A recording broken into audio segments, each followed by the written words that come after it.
daripada kita akhirnya mendorong hak angket, yang akhirnya sebenarnya kita menilai justru menghabiskan energi, menimbulkan kekisruhan baru, menimbulkan sebuah instabilitas politik baru.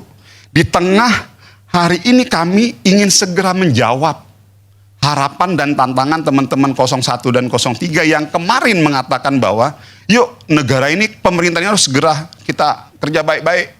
Nah, menurut saya jauh lebih bagus ke depan itu kita lakukan konteks-konteks pengawasan, misalnya ini situasi ekonomi lagi kayak begini pasca pemilihan, kondisi domestik kita, pendidikan kita seperti ini. Jauh lebih bagus kita kembali kepada hal-hal yang normal seperti aktivitas kita semula, segera kita bergerak kencang, kerja kencang dalam rangka untuk tadi yang dibilang Bang Deddy dan Bang Eep untuk menatap masa depan Indonesia yang lebih baik lagi. Baik.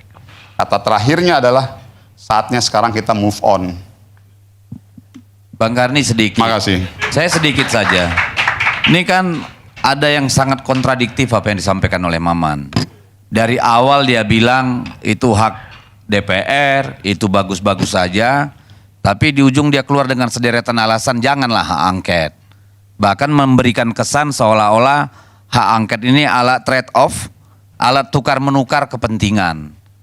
Ya, menurut saya itu sangat merendahkan DPR. Yang kedua, tadi sudah jelas saya katakan tidak ada urusannya dengan pemilu, hasil pemilu. Karena sudah jelas yang namanya perolehan suara urusannya di KPU, silakan berjalan. Urusan sengketa hasil silakan ke MK. Urusan pelanggaran ke Bawaslu silakan. Jadi jangan ada kesan seolah-olah ini sedang mau membuat negara ini kacau balau, nggak tertib, instabilitas.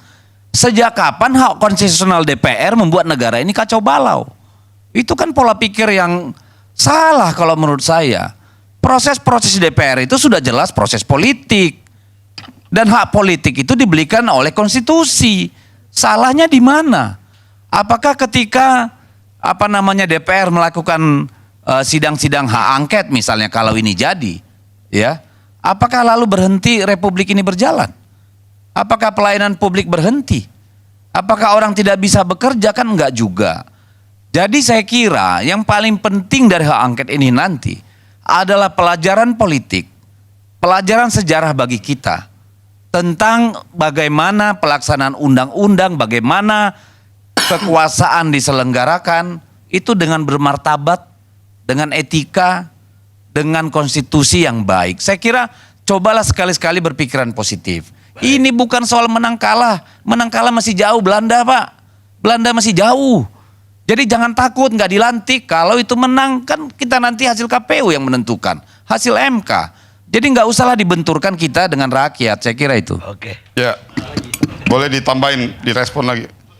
Saya bilang nggak ada yang melarang, monggo kita hormati. Lah Anda kan bilang tidak melarang, kita hormati, tapi bilang nih stabilitas politik merugikan. Nah, pos begini. ini apa? Loh, ini masa, kan antara perkataan ya dengan cara pandang, dengan paradigma nyambung dong bosku. Ya, gini. Saudaraku Maman. Iya. Jangan antara yang diucapkan, antara dengan proses berpikir itu nggak nyambung dan saling benturan. Nah, kacau itu. Ini begini nih Pak Karni. Kita menghormati teman-teman dengan segala argumentasinya. Ini yang saya bilang, lalu yang tidak demokratis ini teman-teman atau kita? Saya bilang dari awal kita menghormati teman-teman mau ngajuin 1000 hak angket kah? Hak angket apapun monggo. Konstitusinya ada. Tapi boleh dong dari sisi kita juga kalau kita tidak bersedia dengan argumentasi kita.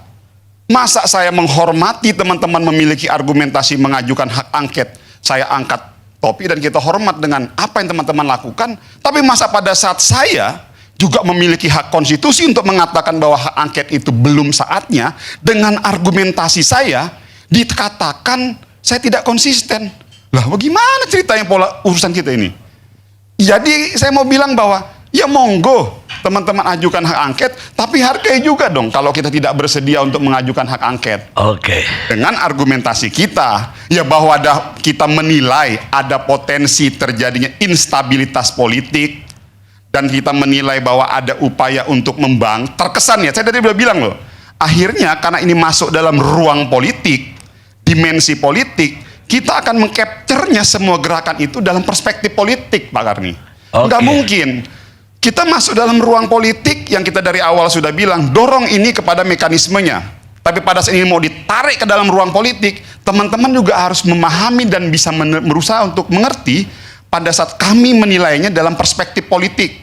Maka tadi saya bilang, ini adalah post-election political movement yang kita menilai dalam rangka untuk membangun titik kesetimbangan baru. Baik. Salah? Nggak salah, sah-sah saja. Monggo, tinggal nanti kita bertempur di melalui mekanisme.